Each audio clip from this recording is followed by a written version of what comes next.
एक घर में होती है। माता पिता और टीचर्स को भी ये जो प्राइमरी एड में रखते हैं दवा, उनके रख रखाव पे विशेष ध्यान देना है।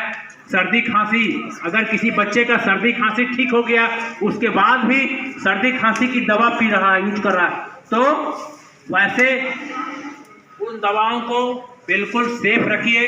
बच्चे डेंड्राइट से, बच्चे सोल्यूशन जो हम लोग देखते हैं साइकिल दुकान में जो पीला सा सोल्यूशन रहता है जिससे पंचर साधते हैं बच्चे, उसको भी सूंघते हैं। व्हाइटनर, स्टेशनरी सामग्री में जाते हैं, व्हाइटनर डेंड्राइट लेते हैं, बच्चे सूंघते हैं। तो वैसा बच्चा कोई करता है, आप लोग भी, बच्चियां बोले, एक बार किसी को नशा की आदत लग जाती है तो वो छूटता नहीं।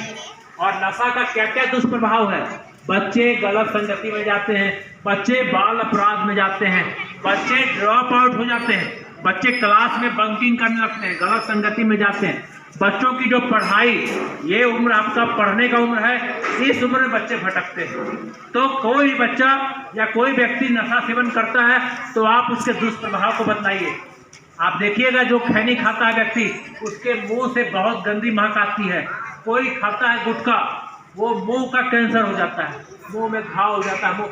आपको जो हमारी युवा पीढ़ी है, जो बच्चे हैं, इनको बतलाना है। किसी के पापा मम्मी अगर भूल से, कुछ लोग देखिएगा भूल से कुला करते हैं, बोलिए कि भूल से मत करो, भूल में नशा होता है।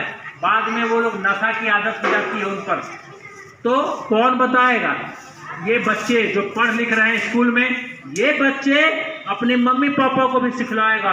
गाँव में कोई आदमी खाता है, कोई आपका दोस्त है जो गलत संगति में जा रहा है, बतलाना है कि अगर बच्चा ये सब काम करोगे तो तुम पढ़ाई से भटक जाओगे।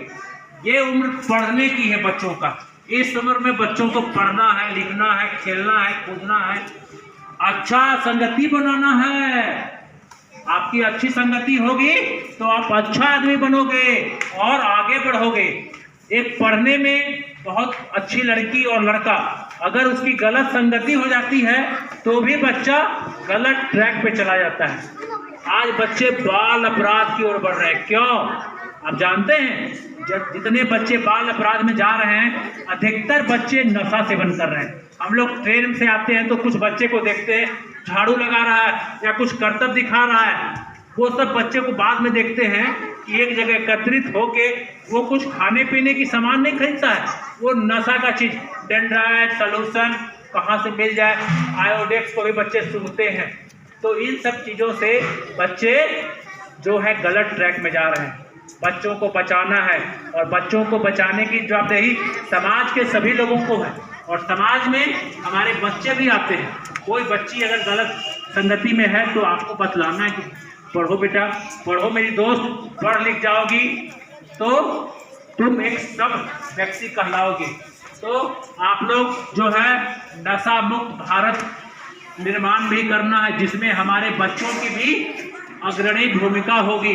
ये बच्चे को भी आगे आना है, समझाना है और इसके दुष्प्रभाव को बताना है। जैसे हम लोग चाइल्ड मैरिज में उसके दुष्प्रभाव को बताते हैं, चाइल्ड लेबर में उसके दुष्प्रभाव को बताते हैं, चाइल्ड ट्रैफिकिंग में उसके ड्रॉप आउट जो बच्चे हो रहे हैं उसके जो भी दुष्प्रभाव है उसकी चर्चा करते हैं। उसी प्रकार आपका नशा से आपको बच्चों को बचाना है। अगर बच्चे नशा सेवन की आदत नहीं लगेगी, छोटी उम्र में ही बच्चों को नशे की आदत लगती है। कोई 20 साल का व्यक्ति को आप नहीं देखिएगा कि वो नशा सेवन करता है। नशा की आदत 7 साल, 8 साल, 9 साल, 10 साल छोटा बच्चा, अगर घर में उसका पापा खैनी खाता है, गुटखा खाता है, सिगरेट पीता है, बीड़ी सुलगाता है, वही टूटा हुआ छोटा उसको बच्चा देखता है कि क्या पापा पीता है, छिप के जला के देखता है सिगरेट, कैसा लगता है। तो आपको पापा मम्मी को भी बतलाना है। कुछ लोग ड्रिंक करते हैं, अपने मम्मी पापा को बतलाइए कि ये सब जो चीज़ें हैं वो शरीर का जो सोचने समझने का जो शक्ति है उसको छीन करता है। आप देखिएगा जितना भी अपराध होता है उसमें नशा सेवन करके अपराध होता है। बच्चों के साथ जो व्यभिचार की घटनाएं घटती हैं, बच्चों के साथ दुष्कर्म की घटनाएं घटती है, बच्चों के साथ, महिलाओं के साथ, ज़्यादातर लोग नशा सेवन और जितना ड्रग्स, ये सब चीज़ों का यूज करते हैं। और ये सब चीज़ें व्यक्ति के मति भ्रम जो होता है ना, उसका सोचने समझने की शक्ति को छीन कर देता है। तो हम लोग संकल्प करिए, आप लोग संकल्प करिए कि हम लोग नशा मुक्त भारत निर्माण करेंगे। करिए, इस तरह से करिए, बोलिए कि हम लोग नशे के खिलाफ उतरेंगे, बाल विवाह के खिलाफ उतरेंगे, बाल श्रम के खिलाफ उतरेंगे।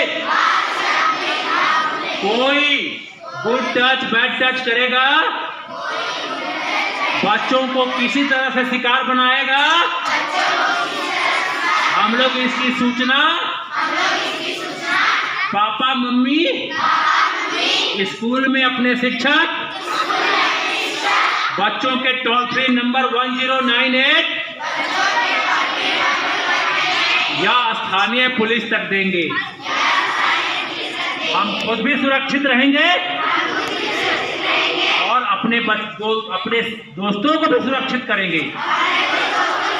अगर मेरी दोस्त की उसका पापा शादी करता है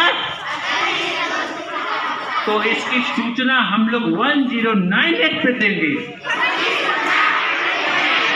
सुरक्षित बचपन सुरक्षित भारत, सुरक्षित बचपन सुरक्षित भारत। वाह, बहुत बढ़िया। अब कुछ बच्चे